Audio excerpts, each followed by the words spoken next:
प्यारे हाजिरान मजलिस, उपस्थित আমার বসে থাকা দিন দরদি নেককার আল্লাহওয়ালা নামাজি রোজাদার হাজি আলেম উলামা হাফিজে কোরআন, আমার মুরব্বিয়ান চাচা জানগণেরা, আল্লাহ পাকের হাজি বান্দারা, নামাজি মুত্তাকি জাকিরিন নেককার সালেহ, আমার আম্মারা, আমার বোনেরা, আমার ভাইরা, স্নেহ ছোট ছোট বাচ্চারা, আল্লাহ পাকের দরবারে কোটি কোটি শুকরিয়া যে আল্লাহ আমাদেরকে একটা দোয়ার মাহফিলে বসিয়ে রেখেছেন। কিছু রহমতের পাবার আজকে অধিকারী আমরা হব ইনশাআল্লাহ। আল্লাহ পাকের রহমত ছাড়া কিছুই হবে না, সবকিছুই তার দয়ার উপর নির্ভর করে। তবে এতটুকু, তিনি যাকে ভালোবাসে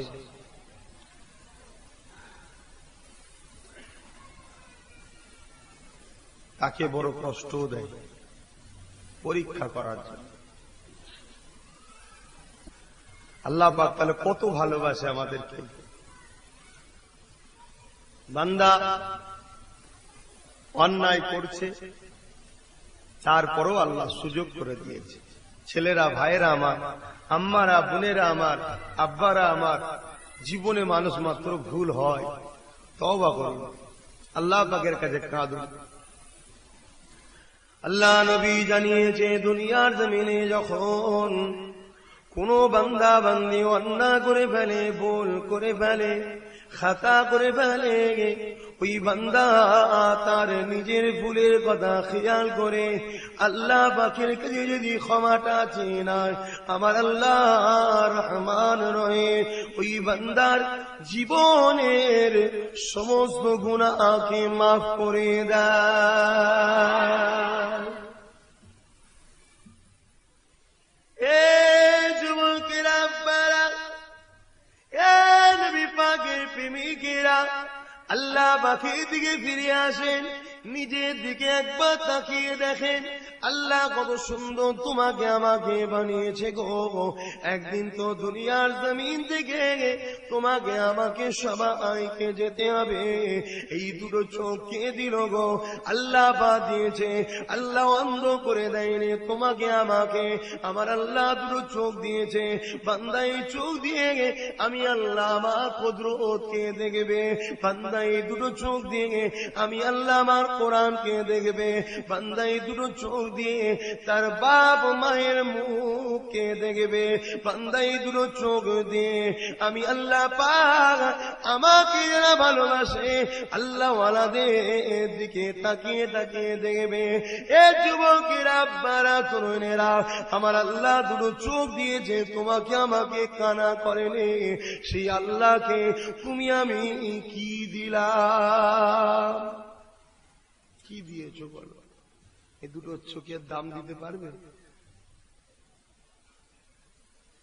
আল্লাহ তোমাকে আমাকে কানে কালা করেনি।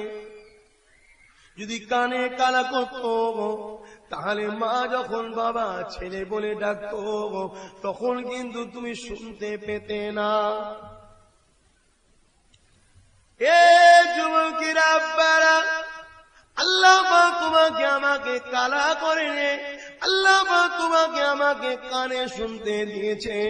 তাহলে মসজিদে যখন মুয়াজ্জিন আযান দেয় আল্লাহু আকবার, আল্লাহু আকবার, তখন তুমি আমি শুনলাম ঠিকই, আল্লাহ পাক যে কান দিল ওই কানে শুনলাম, কিন্তু মুয়াজ্জিন আল্লাহর পক্ষ থেকে ডাকলো, ওই ডাকে সাড়া দিলাম না।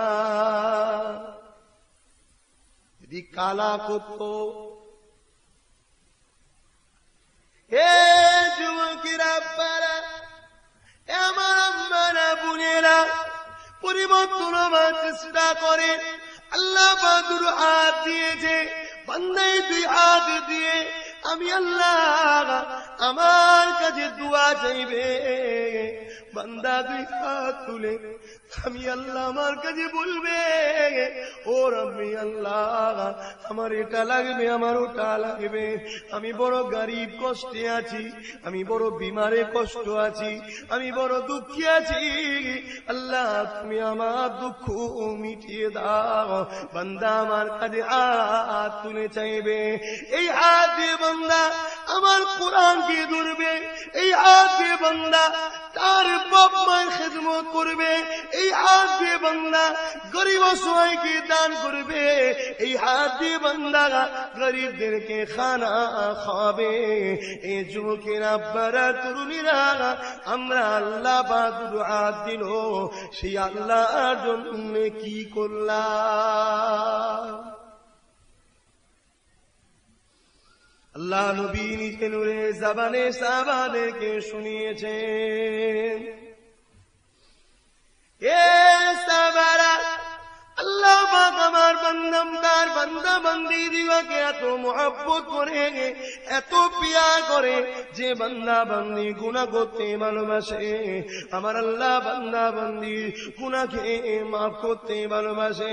যখন কোন বান্দা বান্দি গুনাহ করে ফেলে, আমার আল্লাহ ফেরেশতাকে বলতে লাগে, আমার ফেরেশতা রে লিখিস না, লিখিস না, আমার বান্দা তো গুনাহ নিয়তটা করেছে, বান্দা তো সিনেমা দেখার শখ করেছে, এখনো তো দেখেনে, বান্দা তো টিভি কেনার শখ করেছে, এখনো তো দেখেনে, বান্দা তো হারাম ইনকাম করার শখ করেছে, এখনো তো করেনে। এ ফেরেশতারে লিখিস না, আমার বান্দা এখনো তো করেনে।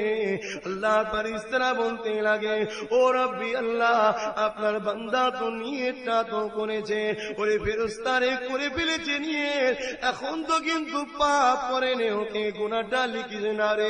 যদি ওই বান্দাটা গুনাহ করেও ফেলে, আমার আল্লাহ ফেরেশতাকে আবার বলে, ওরে আমার ফেরেশতা রে, এখনো লিখিস না, সকালে যদি পাপ করে ফেলে, আল্লাহ বলে সন্ধ্যে পর্যন্ত অপেক্ষা কর, আর রাত্রে যদি পাপ করে ফেলে, ফজর পর্যন্ত অপেক্ষা কর। আমার বান্দা যদি একবার তওবা করে নেয়, এ ফেরেশতা রে, আমি আল্লাহ আমার বান্দাকে মাফ করে দেব।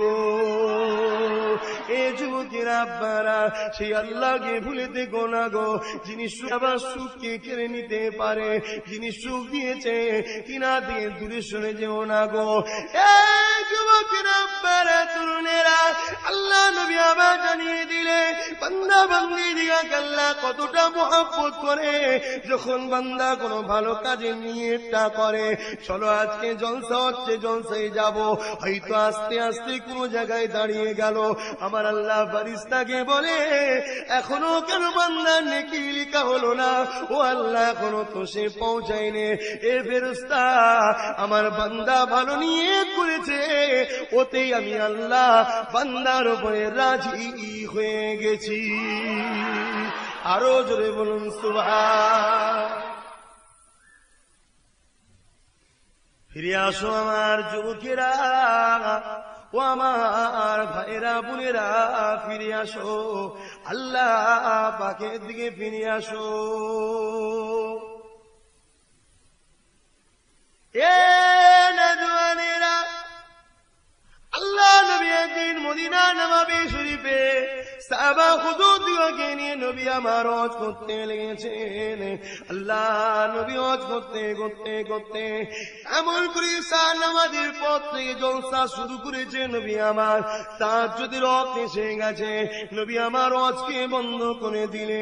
আল্লাহ নবী এমন করে তাহাজ্জুদের নামাজটা পড়ে নিলে, নবী আমার নামাজটা পড়ে নিয়ে সাহাবা দিওয়াকে নিয়ে আবার হজ করতে লাগলেন। হঠাৎ করে আমার নবী পাকের কানে একটা কান্নার আওয়াজ ভেসে আসলো। আল্লাহ নবী বললেন, বাবা সাহাবারা, এই গভীর রাতে কে বিপদে পড়েছে বাবা, চলো তো দেখি বাবা।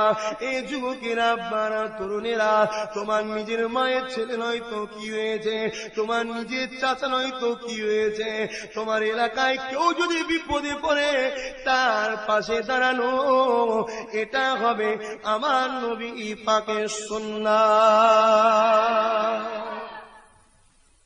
আপন দেখুনি, মানুষ দেখো, মানুষ মানুষের পাশে দাঁড়ায়, মানুষ মানুষকে ভালোবাসে। তার কর্ম খারাপ হতে পারে, মানুষটা তোমার আল্লাহর সৃষ্টি, এটা তুমি মাথায় রেখো। সে যে কাজ কাম করে তার চরিত্র হয়তো খারাপ, তার কর্মজীবনটা খারাপ, কিন্তু মানুষটা কার তৈরি? আল্লাহ। অতএব মানুষ মানুষকে ভালোবাসে।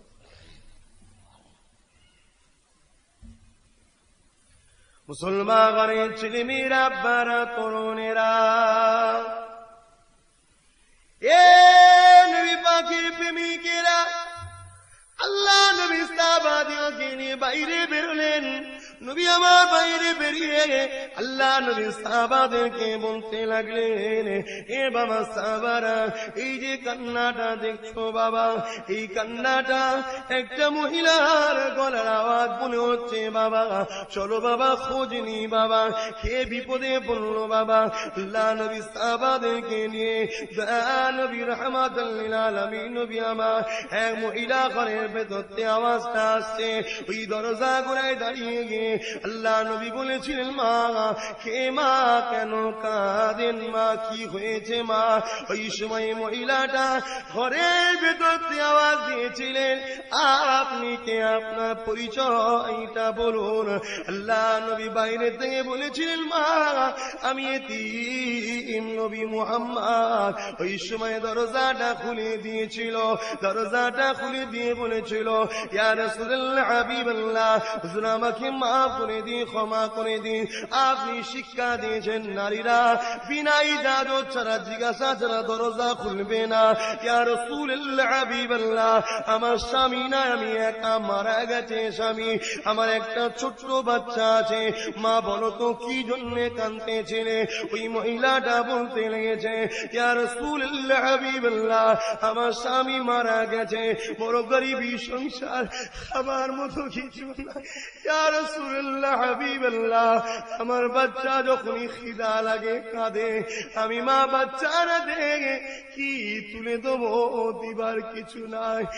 এলাকার মানুষেরা শোনো গো, আল্লাহ তোমাদেরকে অনেক দিয়েছে, আল্লাহকে ভুলে যেও না গো। এমনও গরিব আছে রোজার মাসে সেরিটা জুটে না, ইফতারে সামান্য পানি দিয়ে ইফতার করে, তথাপি আমার আল্লাহর 30টা রোজা কখনো তারা কাজা করে না। আজ আল্লাহ সবই দিয়েছে, হে ছেলেরা তুমি আমি ভুলে যাচ্ছি তাকে, এ ভুল করো না গো। আল্লাহ নবী মহিলাকে জিজ্ঞাসা করেছিল, মা বলো কি হয়েছে? তারপরে ওই মহিলাটা বলতে লেগেছে, ইয়া রাসূলুল্লাহ হাবিবাল্লাহ, প্রতিবারে যখনই বাচ্চা আমার কাঁদে, এমনি করে চুলোর ধারে বসে গিয়ে পাত্রেতে পানি দিয়ে এমনি করে বসে থাকি, বাচ্চা মনে করে মা রান্না করতে লেগেছে। বাচ্চা আমার কাঁদতে কাঁদতে ঘুমিয়ে পড়ে, আমি মা পাত্রটা নামিয়ে দিয়ে বাচ্চার পাশে গিয়ে শুয়ে পড়ি। ইয়া রাসূলুল্লাহ হাবিবাল্লাহ, এইভাবে জীবন আমাদের কাটতে লেগেছে হুজুর, তথাপি আমরা আমার আল্লাহর উপরে রাজি।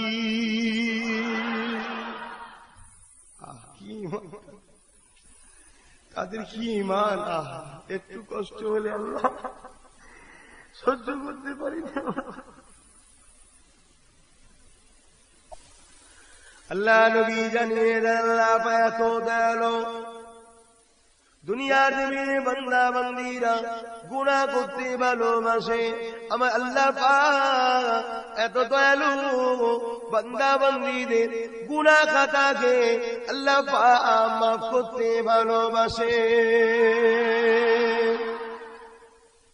ওরে আমার বান্দা বান্দি, তোরা গুনাহ করে করে পার পরিমাণ গুনাহ করে ফেলবি, তোরা গুনাহ করে করে পৃথিবী পরিমাণ গুনাহ করে ফেলবি।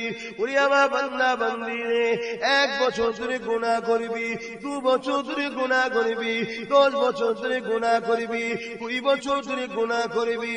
এত গুনাহ তোরা করেছি বান্দারে, 1 মুহূর্তের মধ্যে যদি আমার কাছে মাথা নত করে দিয়ে একবার চোখের পানি ফেলে দিয়ে যদি বলি আল্লাহ আমাকে মাফ করে দাও, ওদের এই 10 বছর ধরে গুনাহ করা, 30 বছর ধরে গুনাহ করা, এত লং টাইমের গুনাহকে একটা চোখের পানির বিনিময়ে এক ফোঁটা এক মুহূর্তের মধ্যে আমি আল্লাহ তোদের গুনাহগুলোকে মাফ করে দিতে পারি। আল্লাহ নবী জানিয়ে দিলেন কিয়ামতের দিনে আল্লাহ পাক বান্দা বান্দীদের ভালো ভালো কি কাজ আছে সেটাকে আগে দেখবে। কোন দিক দিয়ে আমার বান্দাটাকে নাজাতটা দেওয়া যায়, কোন দিক দিয়ে আমার বান্দাটাকে রিহাইটা দেওয়া যায়, কোন দিক দিয়ে আমার বান্দাটাকে জাহান্নামের আগুন থেকে বাঁচিয়ে দেওয়া যায়। এ যুবকেরা আপনারা আল্লাহ পাক কিয়ামতের দিনেতে এইভাবে বান্দা বান্দি সামান্য সামান্য ভালো গুণের বিনিময়ে আল্লাহ পাক বান্দা বান্দিদেরকে নাজাতটা দিয়ে দেবেন গো।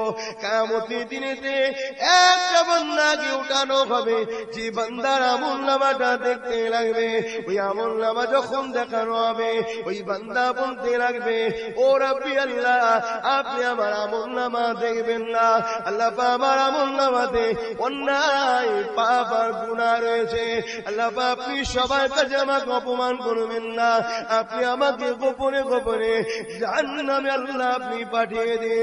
আমার আল্লাহ বলতে লাগবে এ আমার বান্দারে অপেক্ষা করো বাবা, আমার বান্দারে অপেক্ষা করো তুমি, লা তাখনাতু মির রাহমাতিল্লাহ, আমার রহমতে নিরাশ হয়ে যেও না রে বান্দা, ধৈর্য ধরো, আমার রহমতের উপরে ভরসা রাখো।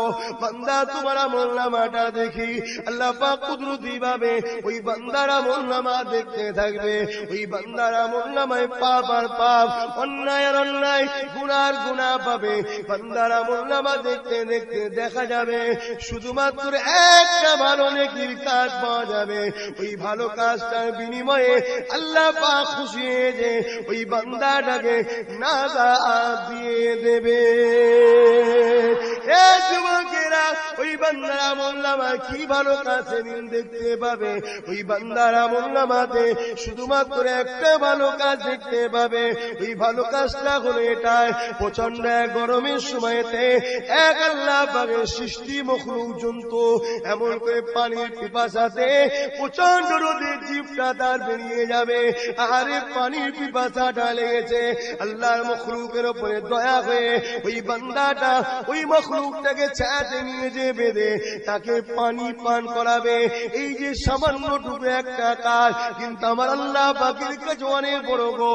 আমার আল্লাহ বলতে লাগবে এ আমার বান্দারে আমার মখলুকের উপরে তুই দয়া দেখালি, কে তোকে দয়া দিয়েছে? আমি আল্লাহ তোকে দয়া দিয়েছি। তুই যদি আমার সৃষ্টির উপরে দয়া দেখাতে পারিস, আমি তোর মালিক, আমি কি তোর উপরে দয়া দেখাতে পারি না? এ আমার বান্দারে যা, আমি আল্লাহ তোর জীবনের গুনাহকে চেপে দিলাম, কেউ জানতে পারবে না, চেপে দিয়ে আমি আল্লাহ তোকে দয়া করে আমার জান্নাত দান করে দিলাম। আল্লাহ কত ভালোবাসে, আমার আল্লাহ পারে আজকে তোমাকে আমাকে নাজাত করে দিতে, বিশ্বাস রাখো আমার আল্লাহ পারে।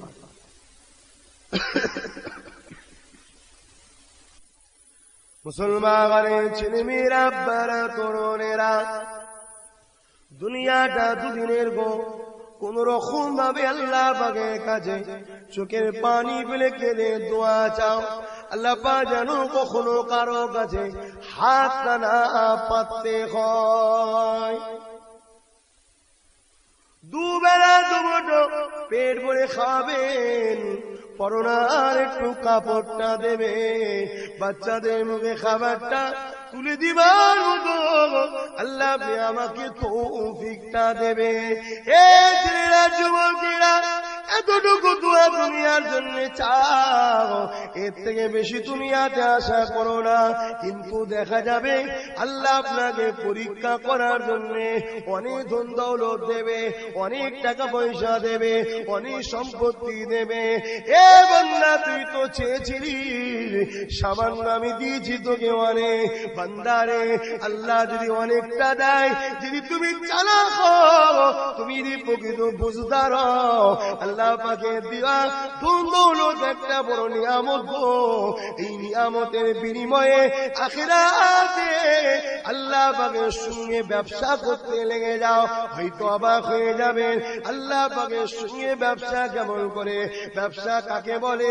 কিছু দাও কিছু নাও, একেই বলা হয় ব্যবসা। এ যুবকেরা, আল্লাহ নবী সাহাবাদেরকে বলে দিয়েছে আমার আল্লাহ মুমিনদের সঙ্গে ব্যবসা করে, মুমিনরা জানমাল আল্লাহর রাস্তায় দেয়, ওর বিনিময়ে আল্লাহ পাক লাভ হিসাবে মুমিনদিগকে জান্নাত দান করে দেয়। কিয়ামতের দিনে এমন বান্দা পাওয়া যাবে, কিয়ামতের ময়দানে ওই বান্দাকে উঠানো হবে, ওই বান্দিকে উঠানো হবে, ওই বান্দা বান্দিটা দেখতে পাবে কিয়ামতের দিনেতে পাহাড় পরিমাণ তাদের নেকি হয়ে গেছে। ওই সময় বান্দা বান্দি বলতে লাগবে, ও রাব্বি আল্লাহ, এগুলো কোথা থেকে আসলো আল্লাহ, এগুলো কোথা থেকে আসলো আল্লাহ, এত তো নেকি আমরা দুনিয়ায় করিনি আল্লাহ, এগুলো কোথা থেকে আসলো? বান্দারে তুই আমার কাছে গাড়ি চেয়েছিলিস, আমি তোকে মোটরসাইকেল দিয়েছিলাম। বান্দা তুই আমার দুতলা বাড়ি চেয়েছিলি, আমি তোকে একতলা দিয়েছিলাম। বান্দা তুই আমার কাছে 2 কোটি চেয়েছিলি, আমি তোকে 1 কোটি দিয়েছিলাম।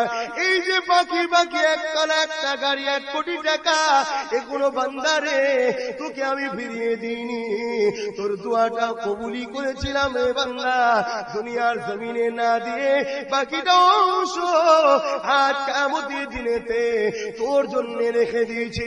দুনিয়ায় একতলা বাড়িতে মিটে গেছে, একটা মোটরসাইকেলে মিটে গেছে, 1 কোটি টাকাতে মিটে গেছে। এ বান্দারে, দুনিয়ার জমিনে যদি তোর টাকাও যদি না থাকতো, কারো কাছে একটু যে বললে 2 মুঠো ভাত তোর হয়ে যেত, গাড়ি যদি না থাকতো, কারো কাছে আশা করলে একটু গন্তব্যস্থানে পৌঁছে দিত বান্দারে।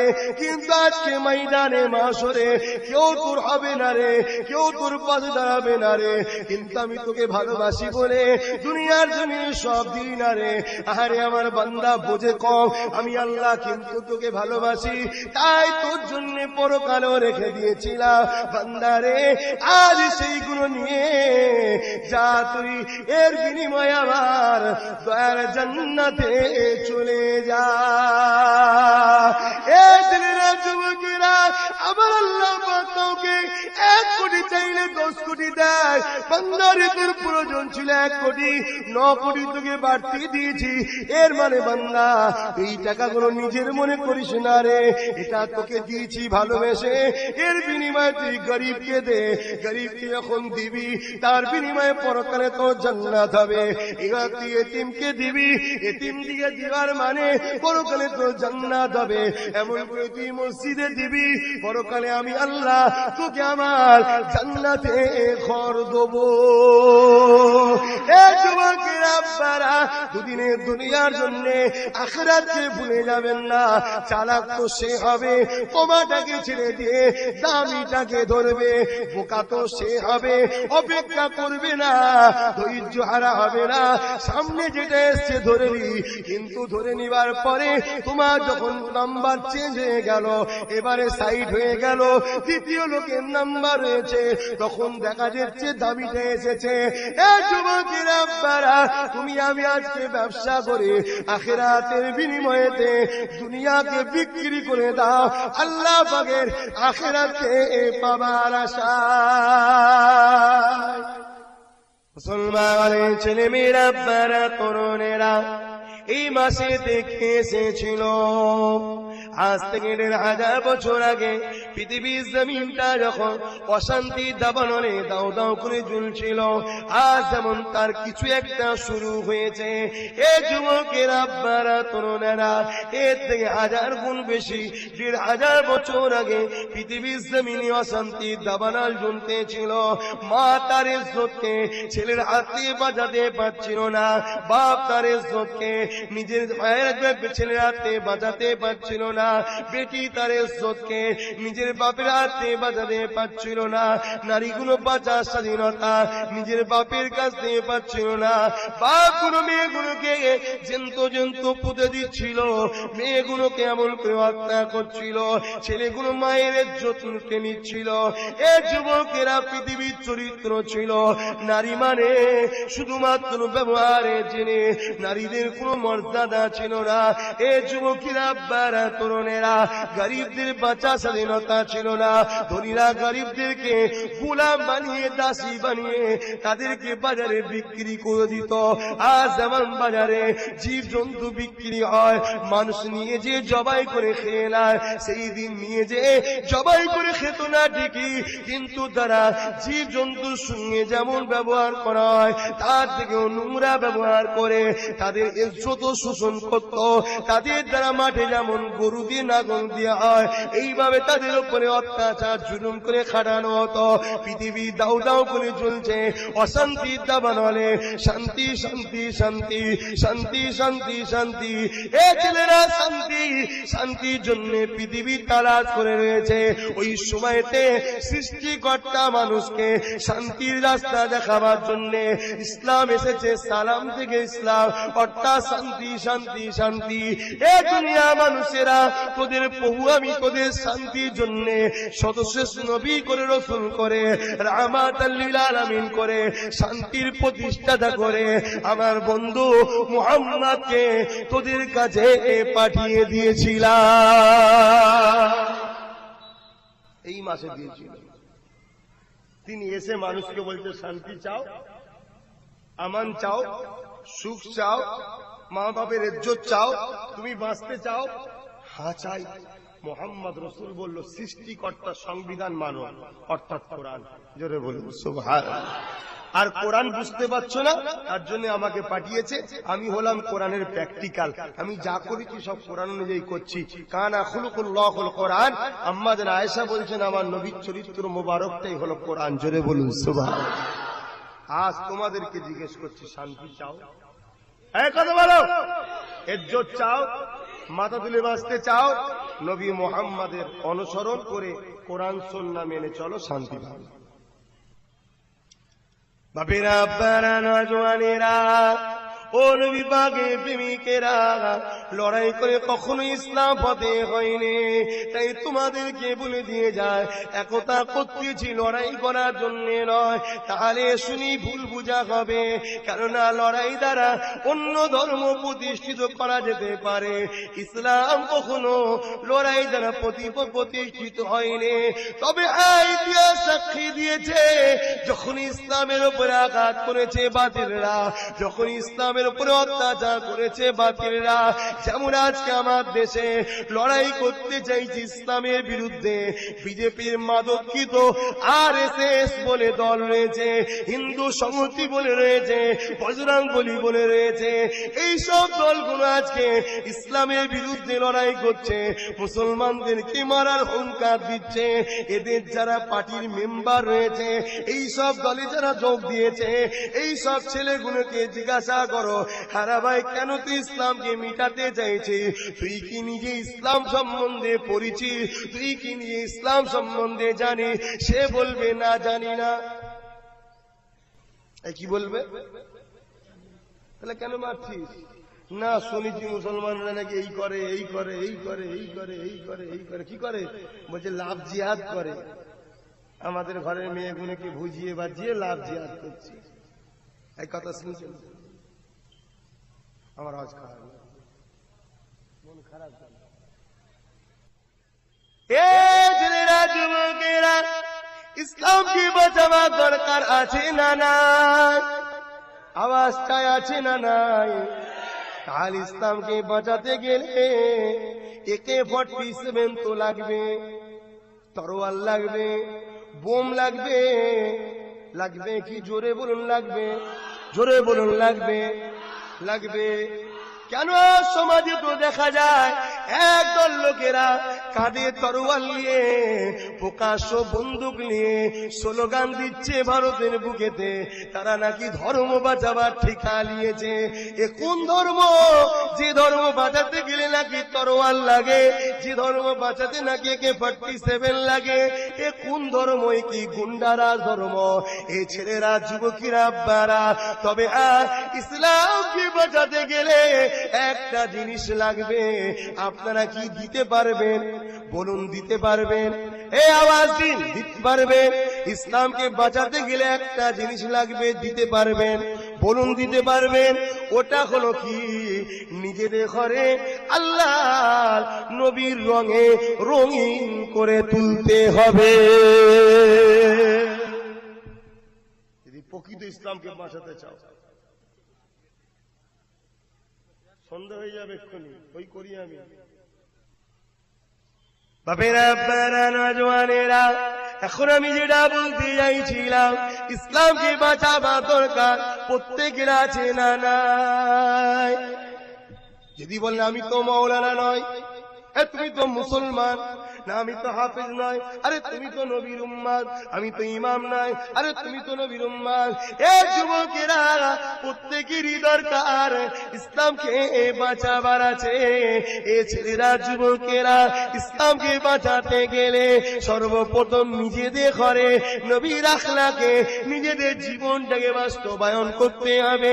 দ্বিতীয় নম্বর হলো বড় বড় জমায়েত করে, বড় বড় কনফারেন্স করে, ওই জায়গাতে সকলে দল মিলে গিয়ে বসে বসে আর নবী সম্বন্ধে, নবীর চরিত্র সম্বন্ধে যে যত বেশি ভালো বলতে পারে সেই রকম বক্তাদের এনে, উলামাদের এনে, তাদের দ্বারা আল্লাহ নবীর সুন্দর চরিত্র, উত্তম চরিত্র, লাকাদ কানা লাকুম ফি রাসূলিল্লাহি উসওয়াতুন হাসানা, এই যে উসওয়া করে পাঠিয়েছে মানব জাতির জন্য, মডেল করে পাঠিয়েছে আমার আল্লাহ, পাঠিয়েছে ওই নবী পাকে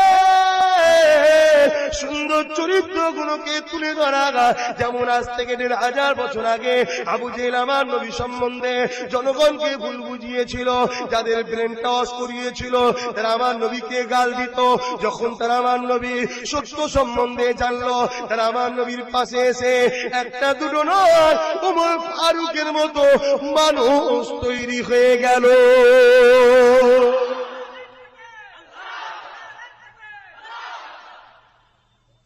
তাহলে ব্রেনটা ওয়াশ করেছিল কে? ধর্ম ব্যবসায়ী আবু জেহেল।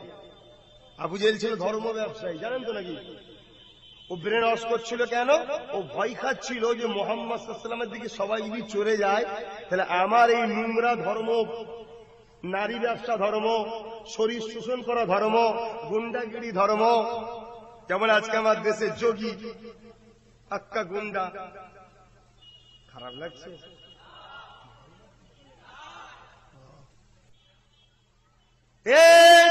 যুবকেরা, এখন আমি যে কথা বলতে যাচ্ছিলাম শুনে রেখে দেন, জেনে রেখে দেন। আমার মুরব্বী বাপ বললেন একটু নামাজ সম্বন্ধে বলো, একটু বলে দিই, নামাজ সম্বন্ধে বলে দিই। আল্লাহ নবী জানিয়ে দিলে কেউ যদি এক ওয়াক্ত ইচ্ছা করে নামাজ কাজা করে 2,88,000 বছর তাকে জাহান্নামে যেতে হবে। আর কেউ যদি নামাজ পড়ে আল্লাহ নবী দ্বীনের মোহাব্বত না দেখায়, ও মুনাফিক সারা জীবন জাহান্নামে যাবে। শুনছেন না? শুনুন, নামাজ যেমন পড়তে হবে, রোজাও যেমন রাখতে হবে, আল্লাহ ঘর মসজিদকেও তেমন বাঁচাতে হবে। আর মসজিদে মসজিদে জুম্মা নামাজ হয়ে গেল, ইমামদের মুখে বাইতুল মুকাদ্দাসকে নিয়ে কোনো কথা নাই। শুনছেন না? শুনুন, প্রত্যেকটা মসজিদে উচিত ছিল বলা। ওহ, ভাববেন আমি সবার কথা বলছি। হ্যাঁ, প্রত্যেকের উচিত ছিল, আপনি একা বললে হবে, সারা বিশ্বে বলা দরকার প্রত্যেকটা মসজিদ। কেন বাইতুল মুকাদ্দাস ওটা শুধু প্যালেস্টাইনের নয়, ওটা শুধু প্যালেস্টাইন জেরুজালেমের নয়। এই যুবকেরা, বাইতুল মুকাদ্দাস হলো ইসলামের বুকেতে প্রথম কাবা, অর্থাৎ মুসলমানদের প্রথম কাবা হলো মসজিদে আকসা।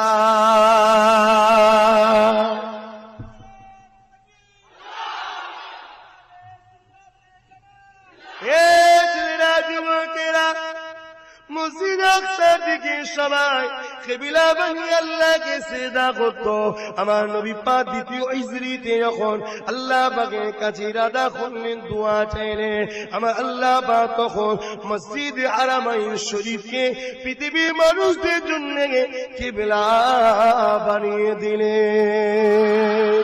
এই যুবকেরা, আব্বারা, হযরত আবু হুরায়রা রাদিয়াল্লাহু তাআলা হুজুর আমার জিজ্ঞাসা করেছিলেন, মুত্তাফাকুন আলাইহি, বুখারী মুসলিমের মধ্যে রয়েছে, ইয়া রাসূলুল্লাহ, হাবিবাল্লাহ, আল্লাহর জমিনে সবথেকে প্রথম মসজিদ কোনটা?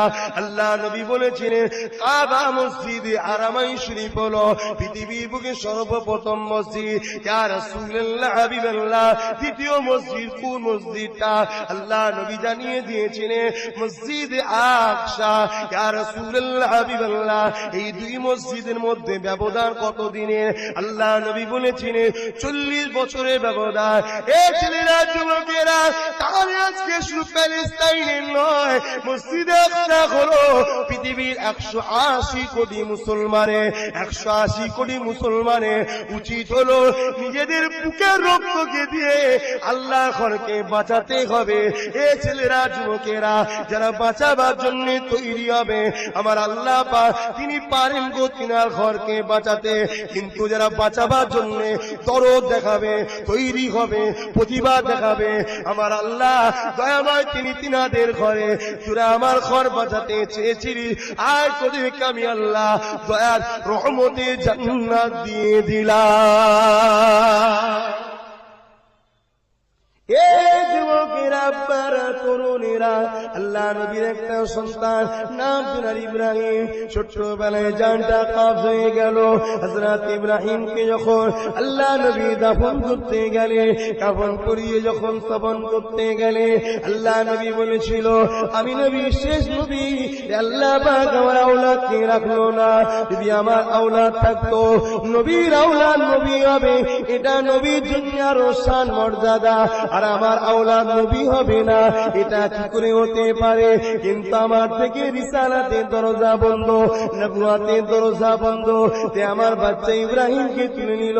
আমার বাচ্চা যদি আয়াতে থাকতো, আমার পরে নবী আসার যদি রাস্তা খোলা থাকতো, অবশ্যই আমার এই বাচ্চা ইব্রাহিম নবী হতো। আমি শেষ নবী, তাই আমার বাচ্চাকে আল্লাহ পাক তুলে নিয়েছে। এই যুবকেরা, আব্বারা, তরুণেরা, আল্লাহ নবী যখন জানিয়ে দিলে আনা খাতামুন নবী, আমি শেষ নবী, সাহাবারা বলতে লাগলে, ইয়া রাসূলুল্লাহ, হাবিবাল্লাহ, দ্বীনের দাওয়াত কি বন্ধ হয়ে যাবে? দ্বীন অর্থাৎ ইসলাম, ইসলামের দাওয়াত কি বন্ধ হয়ে যাবে? ইসলাম কি কোনো মানুষের বানানো ধর্ম? কথা বলছেন না কেন? ইসলাম কার বানানো ধর্ম?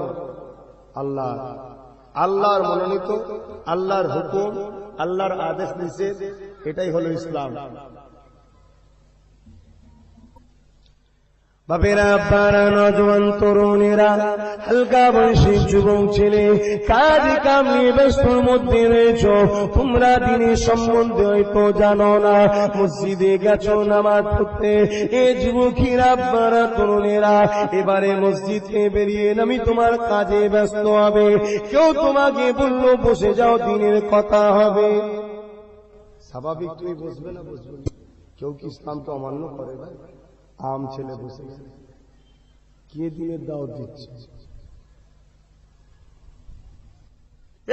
যুবকেরা, তরুণেরা, আল্লাহর রাস্তায় কথা আমার শোনার পরে যেই মেনে নিতে হবে এমন কোন নয়। আমার কথাগুলোকে শুনে নিয়ে একটুখানি ভাববেন। মাদ্রাসায় যান না, কোরআন বুঝতে পারছেন না, মাদ্রাসায় যান না, রাসূলের হাদিস বুঝতে পারছেন না।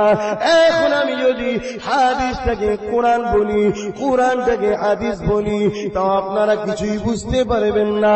এই সমাজকে দিনের দোহাই দিয়ে টুকরো টুকরো করে দেওয়াটা খুবই সহজ ব্যাপার, ঠিক না বেঠিক?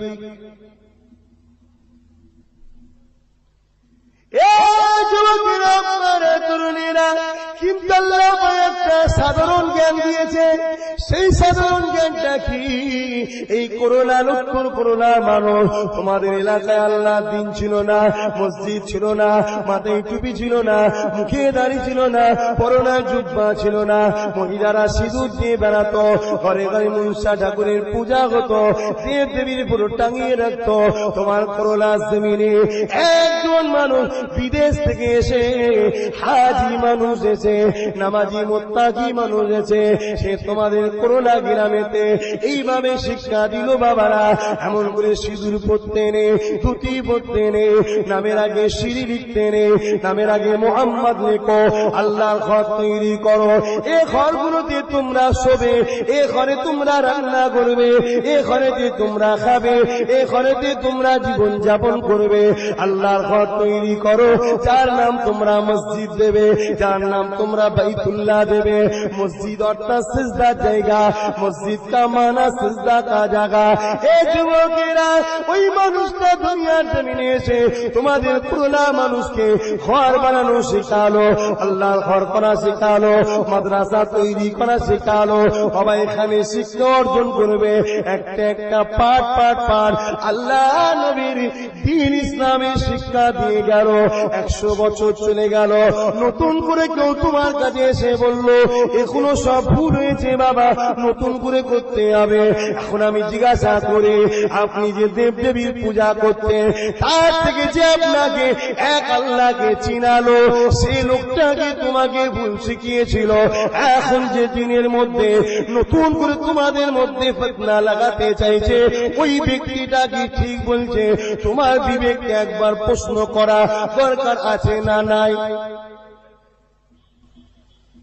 আমার বাপ দাদু নামের আগে সিঁড়ি লিখতো, ভুল রাস্তায় চলতো, একটা লোক বুঝিয়ে বুঝিয়ে বুঝিয়ে বুঝিয়ে আল্লাহ দিনে এনেছে।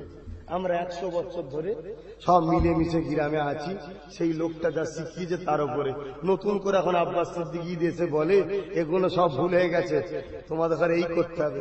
তোমাদের তো একবার ভাবা দরকার ভাই, ঠিক না বেটি? একবার ভাবা দরকার যে আমরা তো ছিলাম অন্য ধর্মের ভাই, আমরা তো এক আল্লাহকেই চিনতাম না, আমার সৃষ্টিকর্তাকে যার ওসিলায় চিনলাম, সে লোকটা আমাদের ভুল শিখিয়েছে।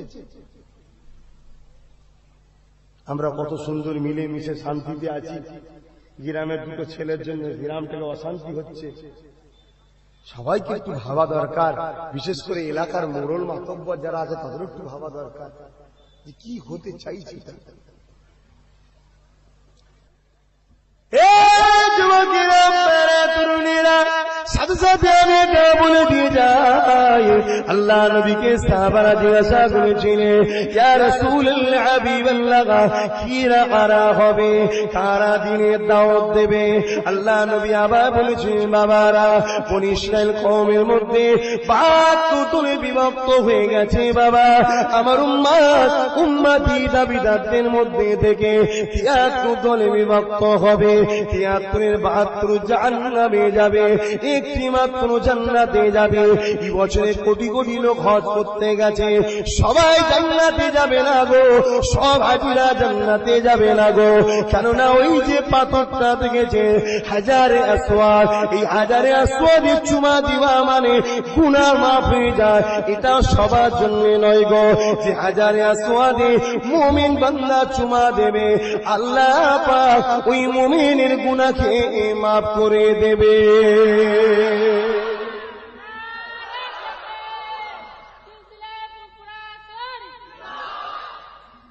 সবার গুনাহ মাফ হবে।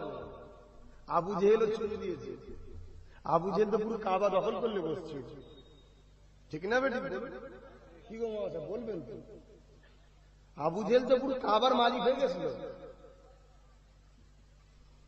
হাজারে আসওয়াদ দখলে ছিল।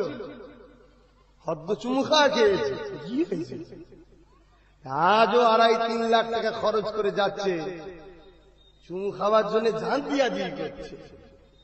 আর নবী পাকের মাজারের কাছে বলছে এখানে যে কি লাভ। আর হাজারে আসতে যখন আমার নবী চুমু খেতে গেছে, ছোটবেলায় পাথর বেরিয়ে এসে আমার নবীর ছোট চুমু দিয়েছে। জোরে বলুন সুবহান। এটা আব্বাস সিদ্দিকীর কথা নয়, তারিখের কথা। দিদি বলেন কই পড়িছিস না? তুই তো চটি চটি পড়িস, চটি চটি কিতাবে কি পাবেন? তুলুন ফার্সি কিতাব। আজকের কথা, আজ থেকে 1200-1300 বছর আগের লিখার সব কিতাব এগুলো, সেগুলো দেখেন। এখন তো সব ভেজাল হয়ে যাচ্ছে।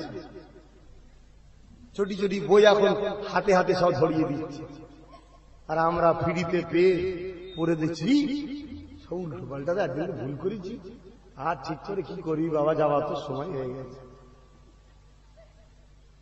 আর বেশিরভাগ দেখবে সব বুড়ো বয়সে সব বিগড়ে গেছে। হ্যাঁ, ঘরে শান্তি নেই, ঘর বাইরে শান্তি নেই, কি করবি? চ ঘুরতে বেরিয়ে ই মসজিদ ও মসজিদ ও মসজিদ ও মসজিদ পিকনিক করে আর করে ঘুরে ঘুরে ঘুরে ঘুরে বেড়াচ্ছে।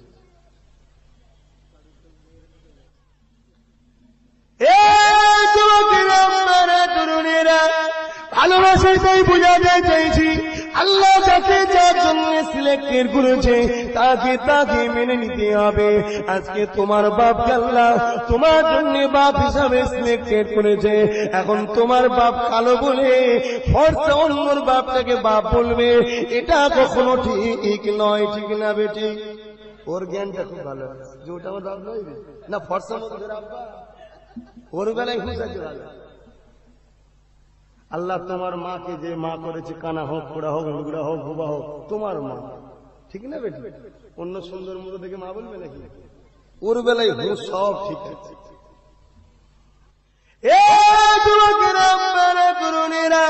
আল্লাহ নবী জানিয়ে দিলেন 72 একটা জান্নাতি।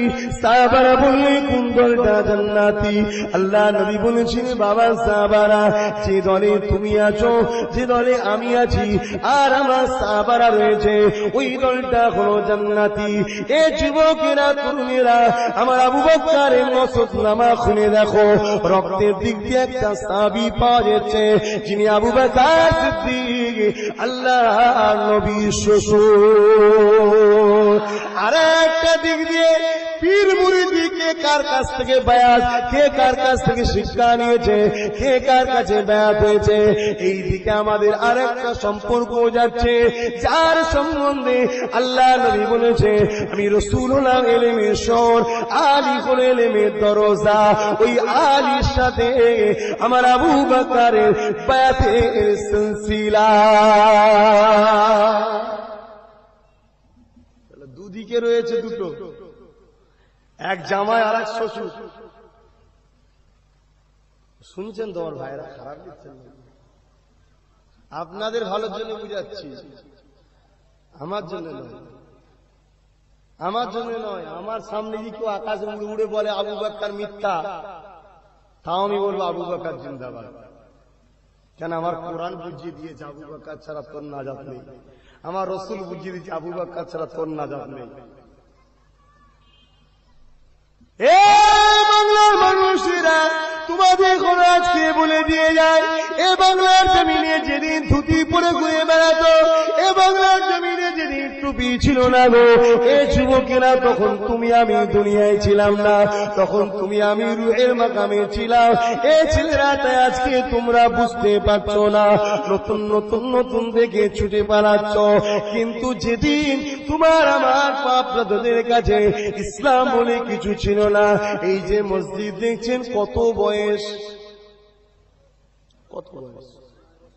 9 বছর মাত্র, 9 বছর। তোমাদের করোলা টোটাল হাওড়া জেলায় একটা মসজিদ দেখাতে পারবে? 1-150 বছর বয়স দেখাতে পারবে? পুরো হাওড়া জেলায় দেখা। আর আমি একটা মসজিদ দেখাবো, দেখবে? ফুরফুরা শরীফে যাবে, দাদা হুজুরের মাজারের পাশে যে পুকুর আছে, পুকুরের পাশে যে মসজিদটা আছে, 950 বছর জুম্মার নামাজ হচ্ছে। জোরে বলুন সুবহানাল্লাহ। আর যারা মসজিদে ঢুকে জোর জবরদস্তি খিচুড়ি করে খেতে চাইছে, এই তোদের দলের বয়স কতটা?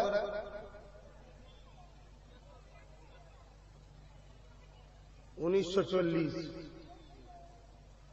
1940। আব্বা আপনার বয়স কত?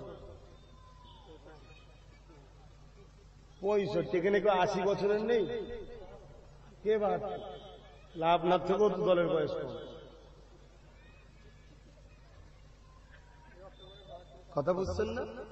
আমার কথা খারাপ নেবেন না, আপনাদের বুঝাবার জন্য। দাড়ি টুপি দেখেই ছুটলে হবে? মুসলমানের ছেলেমেয়েরা, আব্বারা, তরুণেরা, একটা মানুষের দোয়াকে আল্লাহ পাক কোন সময়ে বেশি কবুল করে? কোন সময়? এই যুবকেরা, আব্বারা, তরুণেরা, যখন সে তার মাবুদের কাছে বিলিয়ে দেয়, তখন সে তার মাবুদের কাছে মাথাকে নত করে দেয়। হে আমার সৃষ্টিকর্তা আল্লাহ, আমি অন্যায় করেছি, আমি ভুল করেছি, আমি তোমার বান্দা, তোমার দাস, তোমার কাছে আমার মাথাকে নত করে দিলাম। আল্লাহ, দুনিয়ায় যার কাছে যত অন্যায় করি না কেন, যতই ভুল করে ফেলি না কেন, পায়ে ধরে ক্ষমা চায়, কিন্তু মাথা কারো কাছে নত করি না। আল্লাহ, সেই মাথা তোমাকে দিয়ে দিলাম, তোমার কুদরতি কদমে রেখে দিলাম। এরপরে যখন বান্দা দোয়া চায়, আমার আল্লাহ তখন কবুল করে নেয়। এ ছেলেরা, যুবকেরা, আব্বারা, তরুণেরা, কিন্তু শরিয়াতের হুকুম, শরিয়াতের হুকুম হলো যে জায়গাটা আপনি নামাজ পড়বে, ওই জায়গাটা যদি নাপাক হয়ে যায়, তাহলে আপনার নামাজ হবে না। এ ছেলেরা, যুবকেরা, আব্বারা, এই সমাজের বুক ইহুদি খ্রিস্টানেরা বড় প্ল্যান করে দেখে নিয়েছে, মুসলমানদের ঘরে যদি বলা হয়, বাবারা তোরা নামাজ পড়িস না, এরা কখনোই শুনবে না। যে নামাজ পড়ে নে সেও পিটবে, কিন্তু নামাজ কিরা ভালোবাসে। এ ছেলেরা, যুবকেরা, এদেরকে নামাজের কথা বলো, নামাজের কথা বলো, কিন্তু এমন জায়গায় যে নামাজ পড়াও, যে জায়গাটাকে নাপাক করে দাও, আল্লাহর ঘরগুলোকে অপবিত্র করে দাও। এ ছেলেরা, যুবকেরা, আজ তোমাদেরকে জিজ্ঞাসা করি, তুমি একটা ঘর করেছো, ওই ঘরে এসি লাগিয়েছো, ওই ঘরে পলস্ট্রিং করেছো, ওই ঘরে তুমি মার্বেল বসিয়েছো, ওই ঘরে তুমি মকমেল বিছিয়ে রেখেছো। এখন কেউ তোমার ঘরটা যে ধুলো পায়ে ঢুকে বললো, তোমার ঘরে যে কেউ নোংরা করলো, তোমার ঘরে কেউ আড্ডা মারতে লাগলো, তোমরা অন্তরে হাত দিয়ে বলো, তোমাদের মনে দুঃখ, কষ্ট, রাগ কি হবে না হবে না?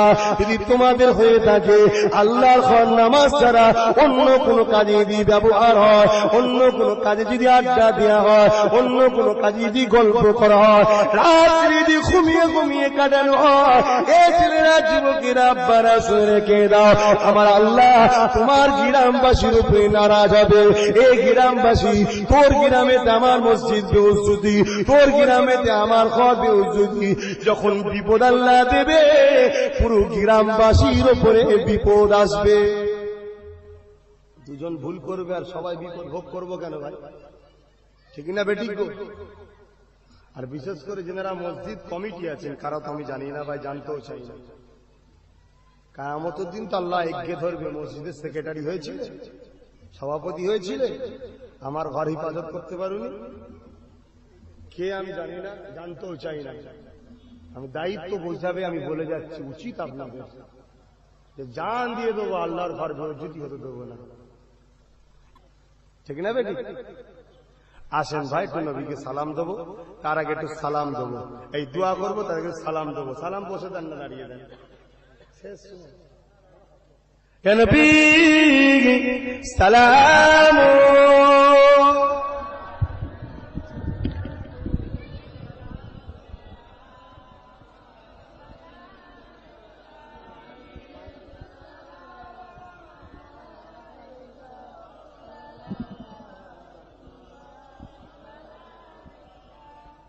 طلع البدر علينا من ثنيات البداء